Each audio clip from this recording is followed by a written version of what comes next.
30 hours, my friends. 30 hours is how long it's been since Shivam Mishra rammed his 10 crore rupee Lamborghini into bystanders on a Kanpur road. 30 hours. Forget arrest. He hasn't even been questioned yet. The Kanpur police hasn't even got the privilege of this coward's darshan. What happened instead? Eyewitnesses say Shivam's thuggish bouncers rushed in, pulled out this VIP brat, the son of their employer, from the supercar and whisked him away before the police could even reach the scene.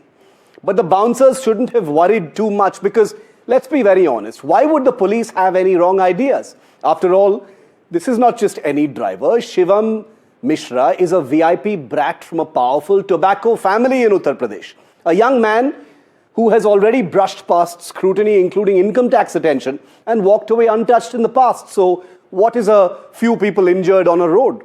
His home in South Delhi is filled with luxury supercars worth over 50 crore rupees. The entitled offspring of wealth and influence, now adding reckless violence on public roads to a growing reputation for impunity.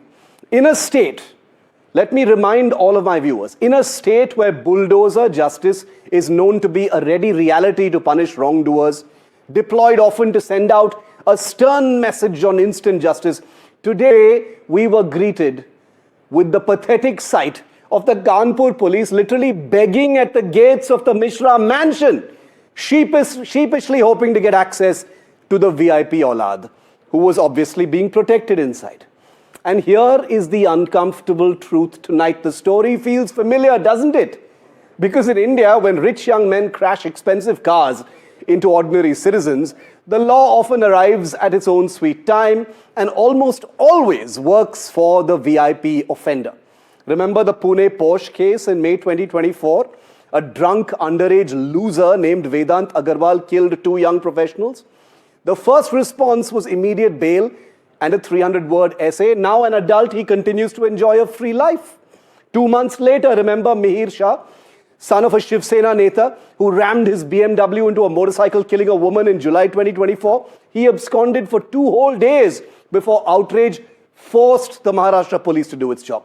2 months after that, in September 2024, remember drunk Sanket Bavankule, son of Maharashtra BJP president no less, whose Audi rammed into several cars before he fled the scene and never faced any action. 2 months after that, in November 2024, drunk businessman Ripal Panchal smashed his Audi into multiple cars, causing havoc and injuries in Ahmedabad. He was given bail after just a few hours in jail. And a few months later, in March 2025, real estate baron Sanjeev Babuta was bailed within just hours of being jailed after speeding his Porsche on the wrong side of the road in Chandigarh and killing a young scooterist. Only after weeks of outrage were relevant sections added to the charges.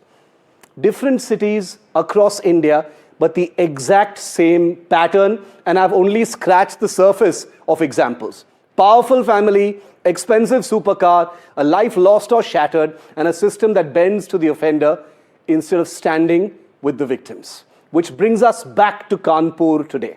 If a 10 crore rupee Lamborghini supercar can hit people in broad daylight and the driver is still untouched 30 hours later and counting, then the message to me is clear, my friends. On Indian roads, the poor must obey the law, the rich can do whatever the hell they want.